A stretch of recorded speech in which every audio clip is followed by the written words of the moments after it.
Mr. President, distinguished members of the Human Rights Council, Excellencies, ladies and gentlemen. Mr. President, I thank you for your warm welcome, for which I am truly grateful. 20 years ago, Mr. President, I was exposed to a cruel, pointless war. I was serving with the UN Protection Force in the former Yugoslavia and learned then, and since then, a number of simple lessons. Violence at the extreme is so callous, so sickening, and beyond the absurd. The human mind can barely edit into comprehensible thoughts what it sees. No war is any worse or worse than any other in this regard. All wars, big and small, reveal factories spewing the same wickedness. And yet, astonishingly, the authors of the crimes themselves and their supporting communities will always believe their actions were somehow necessary, even if they knew they were also wrong.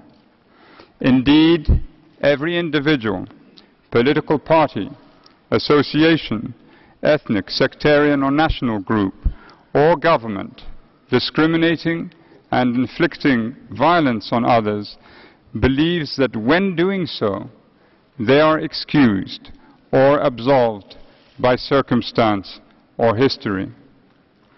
Our tragedy, our curse as human beings is therefore hauntingly simple. Every evil can be rationalized to the point where some logic, resting on a narrow argument, usually devoid of context and filled with fear, is expanded deliberately in the mind of the killer, the torturer, the bigot, and chauvinist, and becomes for them the entire truth. It is a perverted truth, of course, so twisted that up has become down, and the liars believe fanatically in the lie they have created. Another lesson for me 20 years ago was equally clear. There is no justification ever for the degrading, the debasing, or the exploitation of other human beings on whatever basis: nationality, race, ethnicity, religion, gender, sexual orientation, disability, age, or caste.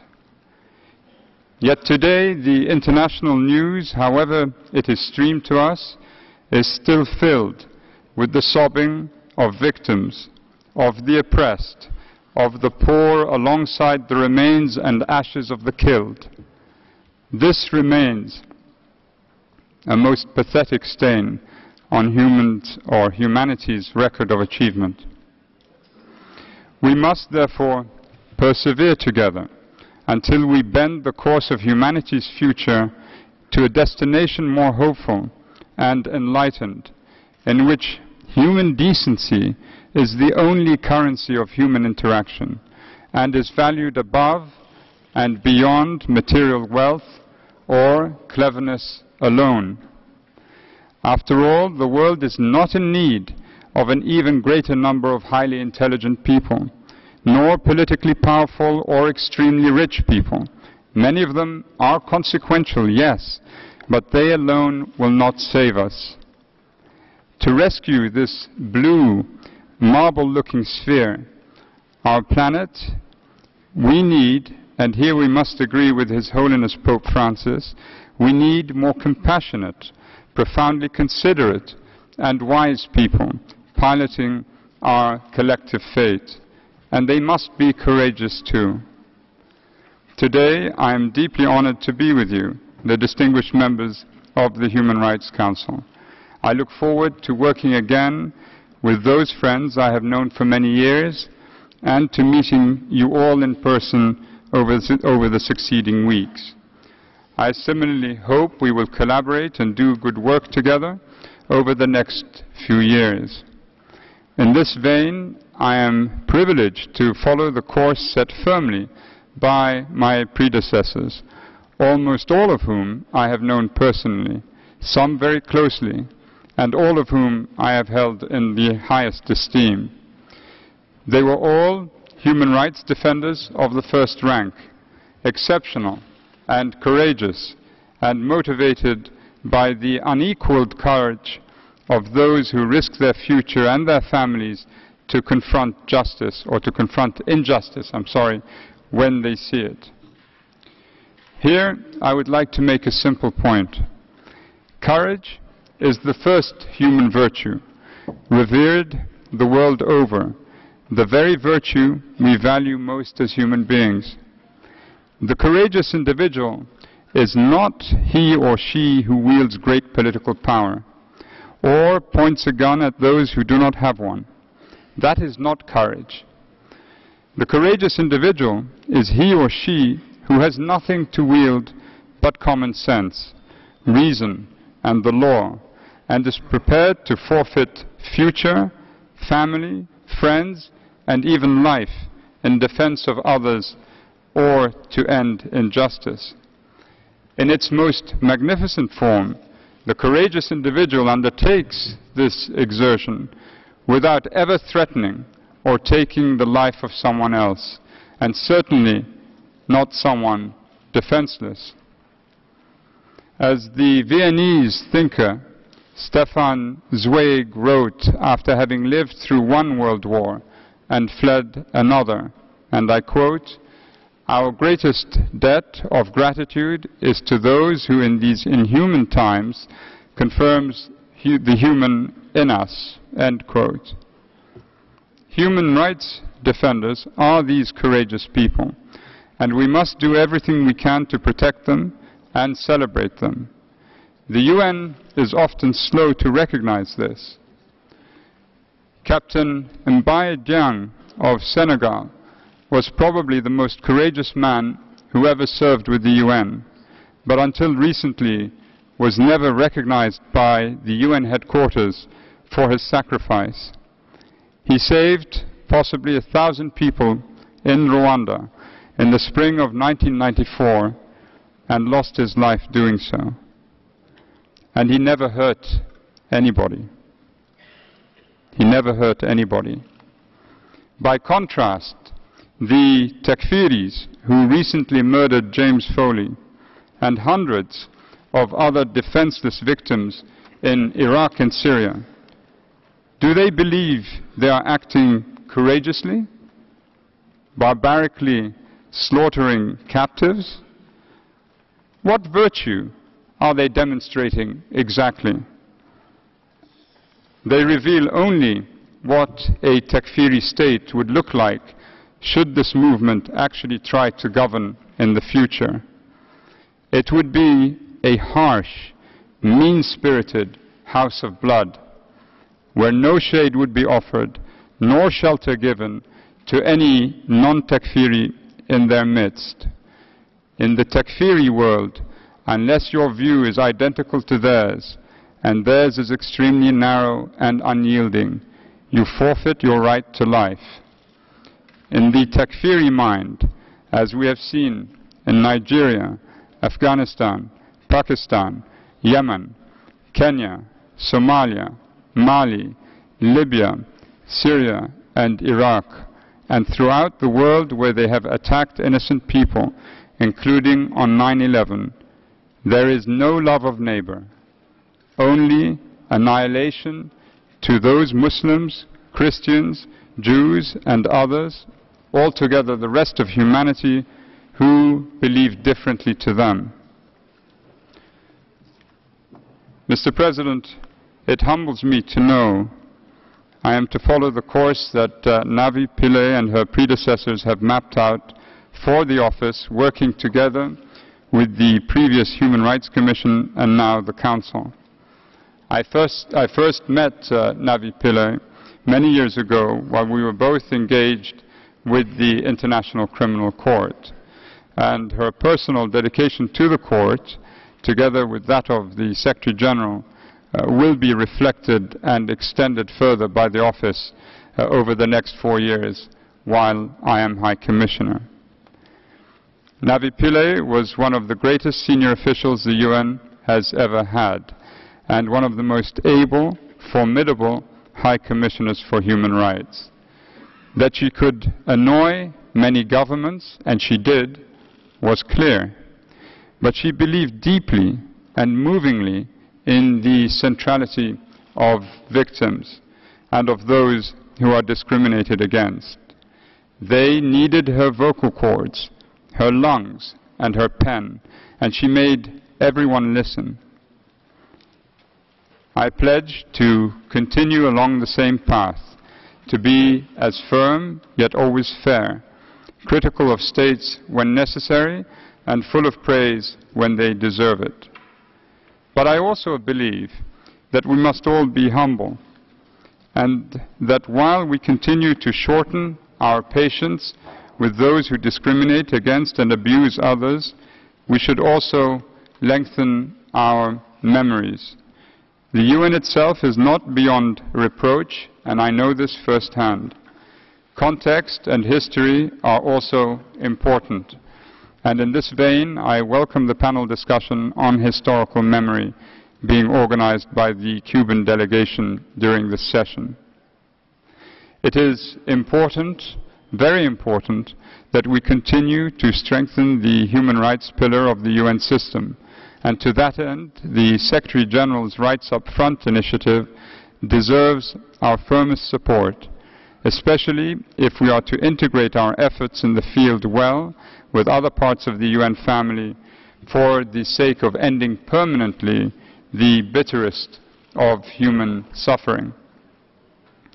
Before I begin my update, I wish to emphasize one other point.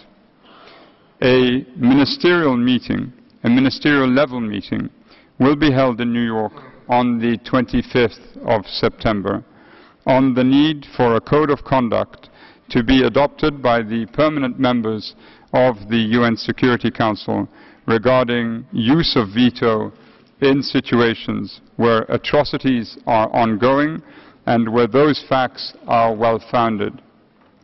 This is not a call to have the UN Charter rewritten, but a call for the permanent members to exercise a moratorium in very specific circumstances involving atrocity crimes. I applaud the government of France for taking the lead over this and thank it for inviting me to participate on the 25th. When the veto is exercised for the sole purpose of blocking action by the Security Council, with no alternative course of action offered, and when people are suffering so grievously, that is also a form of cruelty. The mandate of my office encompasses all human rights for all people. Its priorities span discrimination, the rule of law, and ending impunity, poverty, violence, continuing efforts to improve international human rights mechanisms, and widening the democratic space. In recent months, OHCHR's concerns have been numerous.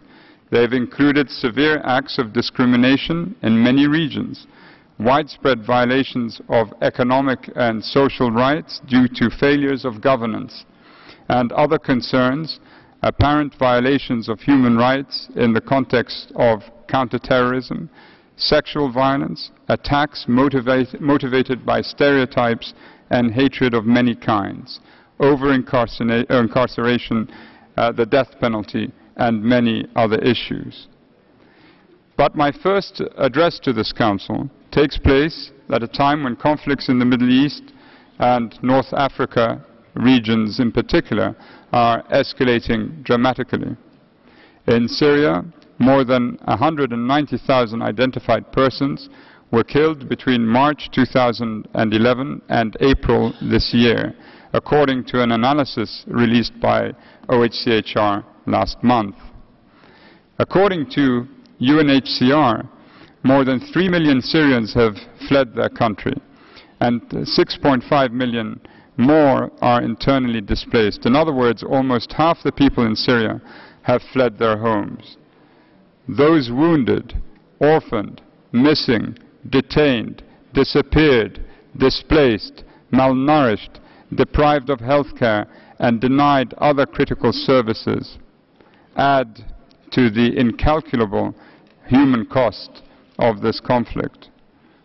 The latest report by the Independent International Commission of Inquiry on the Syrian Arab Republic brings fresh evidence that this ancient civilization has devolved into a slaughterhouse where children are tortured in front of their parents or executed in public amid wanton killing and destruction.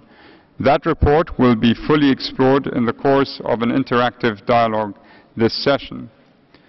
Spreading outwards from this initial anchorage in the chaos of the Syrian conflict, the Takfiri, or so-called ISIL group that currently in effect controls large swathes of northern Iraq, has demonstrated absolute and deliberate disregard for human rights.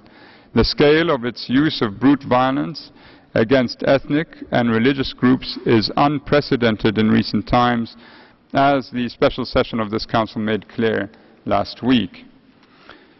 I solemnly remind this Council that widespread or systematic attacks on segments of the population, of the civilian population, because of their ethnic background or religious beliefs, constitute a crime against humanity for which those responsible must be held accountable. I would also like to stress that international law requires that both the state and armed groups take all measures to minimize the impact of violence against or on civilians, respect the principles of distinction and proportionality when carrying out military operations, and ensure that civilians can leave areas affected by violence in safety and dignity. From a human rights perspective, it is clear that the immediate and urgent priority of the international community should be to halt the increasingly conjoined conflicts in Iraq and Syria. In particular, dedicated efforts are urgently needed to protect religious and ethnic groups, children who are at risk of forcible recruitment and sexual violence, and women who have been the targets of severe restrictions. The second step, as my predecessor consistently stressed, must be to ensure accountability for gross violations of human rights and other international crimes. Impunity can only lead to further conflict and abuses as revenge festers and the wrong lessons are learned. Accountability and public acknowledgement of the wrongs that victims have suffered is important to ensuring that crimes will not be repeated, and the only way to begin to repair a sense of common community in these devastated societies. Iraq, with its new Prime Minister, should consider accession to the Rome Statute of the International Criminal Court. The third task, and despite the international community's failure to ensure the first two, and I do not believe it is too early to envisage this, must be to take a step back and look at how and why these crises erupted. Underlying patterns of violations and discrimination, including corruption or including corrupt and discriminatory political systems that disenfranchised large parts of the population, created an inflammable backdrop. Leaders who oppressed or violently attacked independent actors of civil society, institutions that failed to include broadly inclusive participatory processes, a comprehensive failure to promote and protect economic and social rights, as well as civil and political rights. Such factors, alongside years of conflict, discouraged the development of tolerant and moderate civil society movements, while only dissident groups that did flourish underground were extremist ones. Another example of the need to end persistent discrimination and impunity is the Israel-Palestine conflict, with the recurring violence and destruction evident in the repetition of crises in Gaza. The most recent outbreak of armed conflict has had a particularly devastating toll in death, suffering, and destruction, compounding what was an already precarious situation due to the blockade imposed by Israel in 2007. As of last week, preliminary estimates are that 2,131 Palestinians had been killed during the latest crisis in Gaza, including 1,473 civilians, 501 of them children. 71 Israelis had also been killed, including 4 civilians. Current and future generations of Palestinians in Gaza and the West Bank, including East Jerusalem, have a right to live normal lives in dignity, without conflict, without a blockade, indeed without the wide range of daily human rights infringements that are generated by military occupation, illegal settlements, excessive use of force, home demolitions, and the wall that continues to be constructed across the occupied Palestinian territory. The 7-year blockade must end, and there must be effective accountability for transgressions committed by all parties. On this point, I also note that Israelis have a right to live free and secure from indiscriminate rocket fire. I trust that this Council's Commission of Inquiry on the occupied Palestinian territory will be able to acquit its task of creating clarity about the facts with full engagement from both sides. It is also imperative that all parties to the recent conflict in Gaza fully comply with their obligations under international humanitarian law.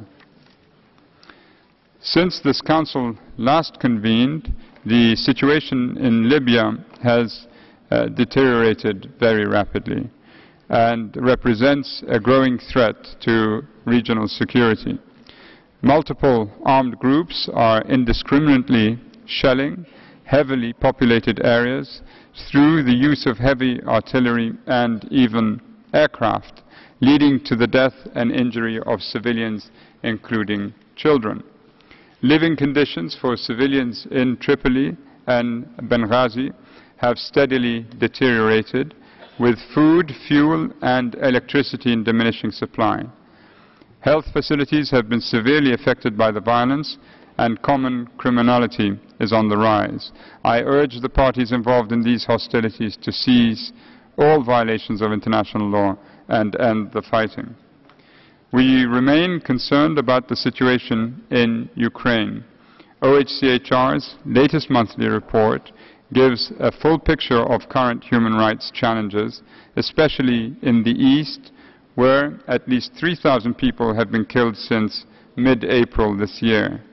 The Council will specifically deal with the situation later in the session, and an official OHCHR report will be presented at that time.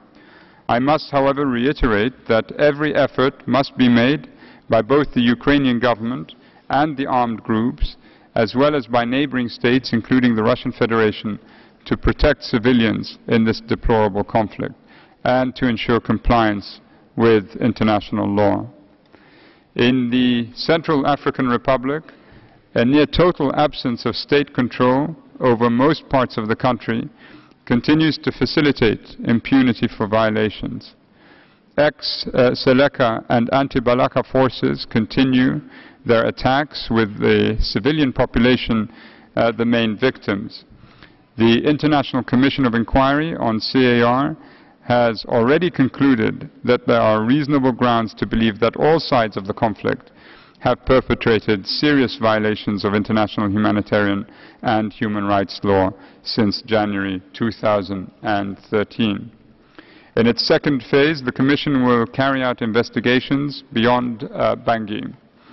68 OHCHR staff members will participate in the human rights component of the UN peacekeeping mission, a further indication of how the rights up front agenda is taking shape. In South Sudan, despite a recent lull in fighting, we have continued to observe serious human rights violations by both parties to the conflict. There will be detailed discussion of the situation during a panel discussion on the 24th of September. Regarding the Democratic Republic of the Congo, I was appalled to learn recently that more than 1 in 3 men surveyed in the North Kivu province admitted he had committed sexual assault. I have been tremendously inspired by the work of Dr. Dennis Mukwege, who has noted how, and I quote, "the bodies of women became the battlefield of conflict," end quote, in the DRC. This underscores the need for the government to implement recommendations regarding women's human rights and preventing sexual violence.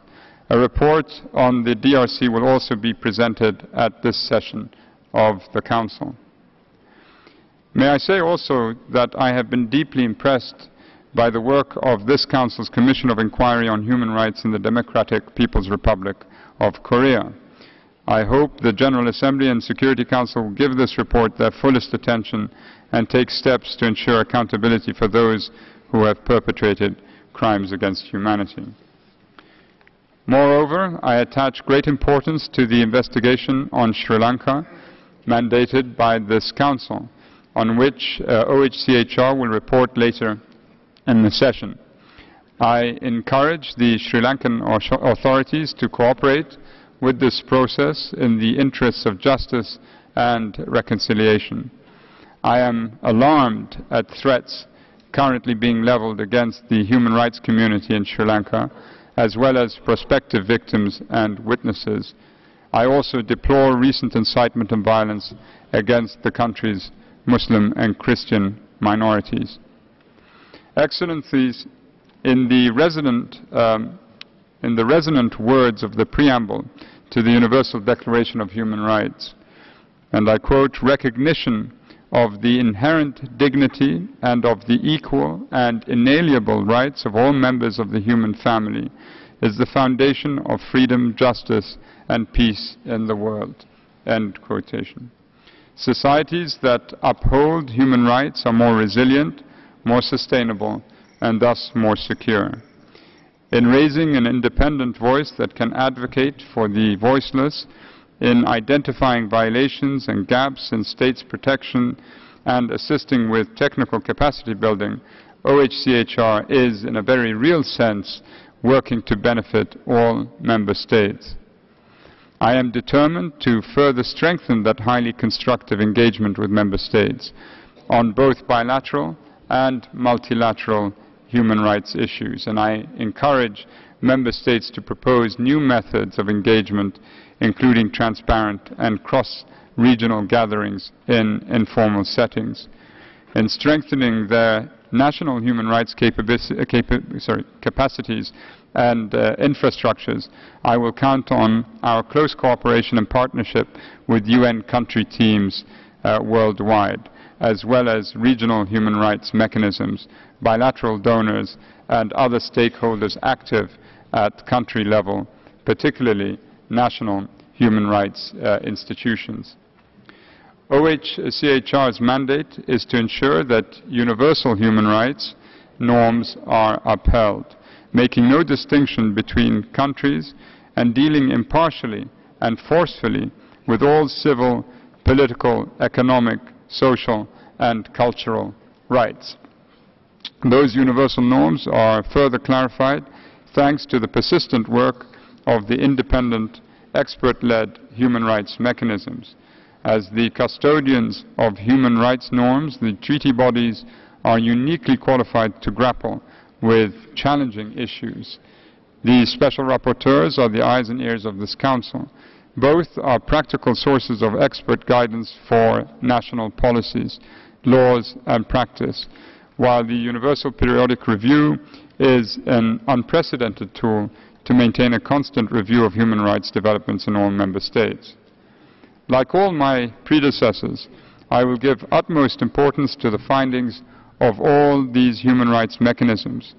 I will seek to ensure that greater priority is given to implementation of recommendations made by the UPR, the treaty bodies, and special procedures for real impact on human rights on the ground. I will also be focusing on working with my United Nations counterparts for greater integration of these recommendations into their country programs. And regarding Resolution 68/268 on treaty body strengthening, the past 6 months have seen significant follow-up to this landmark document, and I will pay careful attention to its implementation by states and by the treaty bodies themselves. But the work done by OHCHR, by the special procedures, by treaty bodies, this Council itself, and indeed by Member States, could never be achieved without the greater efforts of civil society actors. We need their continuing support and contributions to realize progress. I encourage the Council to strengthen its constructive engagement with civil society actors and to ensure that their voices can be raised safely and without reprisals. Freedoms of expression, association, and peaceful assembly are rights that enable people to share ideas, form new thinking, and join together with others to claim their rights. It is through the exercise of these public freedoms that we make informed, considered, and intelligent decisions about our development. To restrict them undermines progress. We must acknowledge the value of civic contribution, build the capacity of marginalized voices, ensure a place at the table for civil society actors, and safeguard their activities, including the activities of those who cooperate with this Council, its special procedures and commissions of inquiry. I take this opportunity to echo the Secretary General's condemnation of acts of reprisal against individuals by reason of their engagement with the United Nations. Excellencies, in a year from now, the Sustainable Development Goals will replace the Millennium Development Goals. The SDGs will be negotiated over the coming 12 months and have the potential to transform the very notion of development. The MDGs popularized the powerful message that development is more than free markets and economic growth. It is about how healthy people are, what kind of education they enjoy, whether they have access to food, and live in a healthy environment. However, the MDGs were blind to inequity and incomplete. It has become clear that the new goals must integrate the human rights agenda, including the right to development, across the board.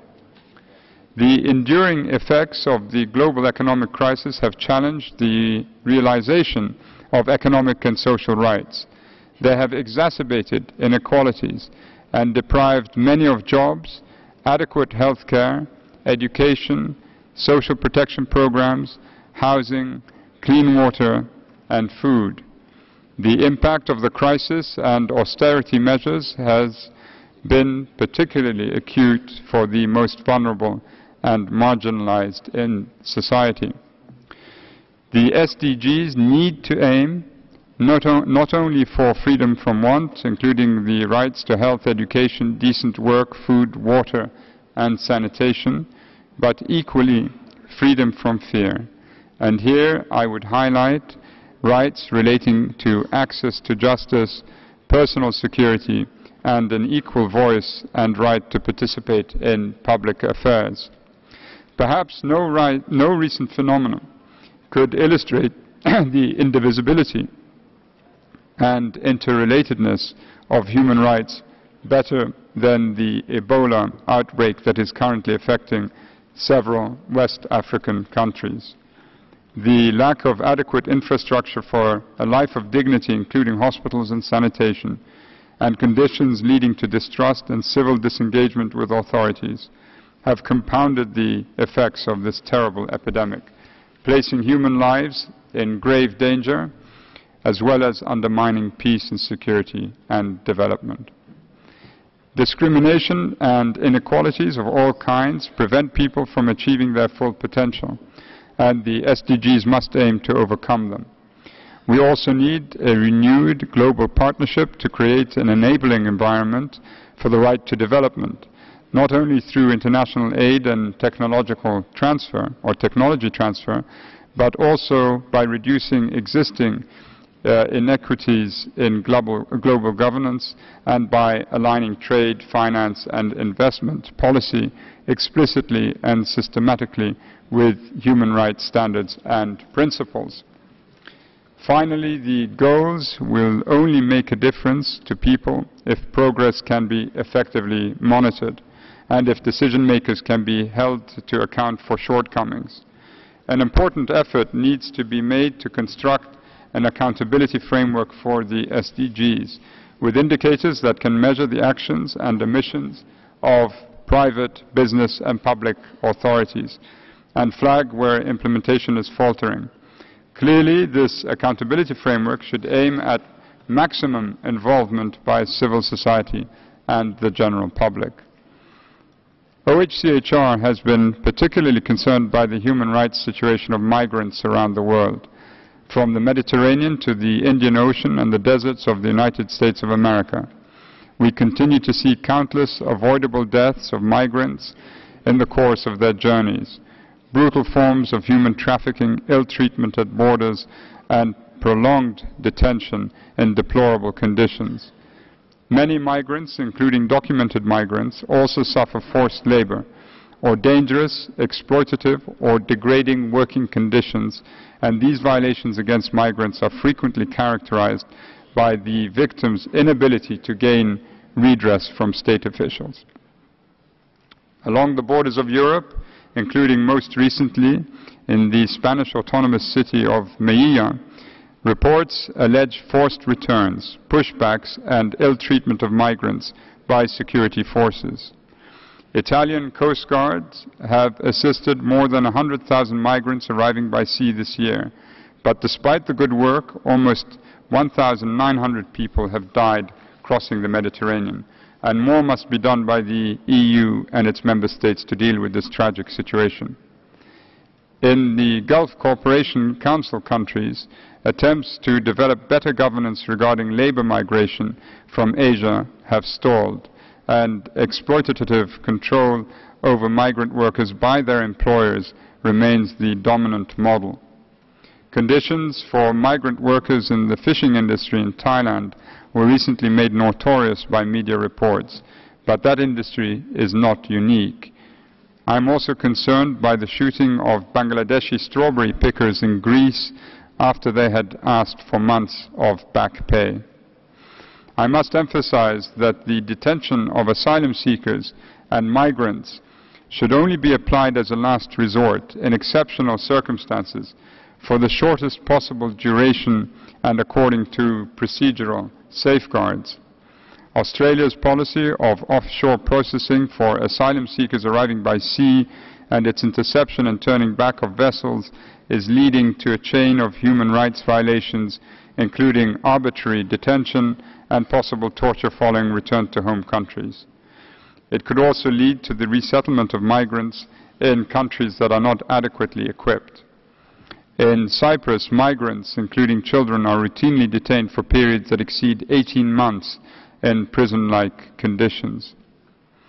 I am also concerned by reports of detention in the United States of America of some of the more than 50,000 unaccompanied children who have arrived there since October 2013. They have been fleeing violence and deprivation in countries such as El Salvador, Guatemala, and Honduras. Some are as young as 5 years old. While the underlying causes of their flight involve poverty and inequality, the proximate trigger is the urgent fear of gang violence targeted specifically against children as potential members of such gangs. These root causes in the countries of origin and destination must be tackled in a concerted manner at the regional level. Furthermore, the abuses suffered by these children in transit, including killings, kidnappings, disappearance, extortion, sexual violence, and detention, are shocking and must be addressed. The impunity enjoyed at every step of the journey by those who profit from smuggling these children is unacceptable. The treatment of non-nationals must observe the minimum standards set by international law. Human rights are not reserved for citizens only or for people with visas. They are the inalienable rights of every individual, regardless of his or her location and migration status. A tendency to promote law enforcement and security paradigms at the expense of human rights frameworks dehumanizes irregular migrants, enabling a climate of violence against them and further depriving them of the full protection of the law. Mr. President, the extraordinary range and significance of the topics that I have just outlined underscore the breadth of OHCHR's mandate and the importance of the work done by its staff, often in very difficult circumstances, particularly in a number of our field offices. In the years to come, I look forward to enriching the deeply valuable relationship between OHCHR and this Council. My office will be open to dialogue with all stakeholders, and within the limits of our resources, we will extend every possible assistance to states to heighten their protection and promotion of human rights. Mr. President, I thank you.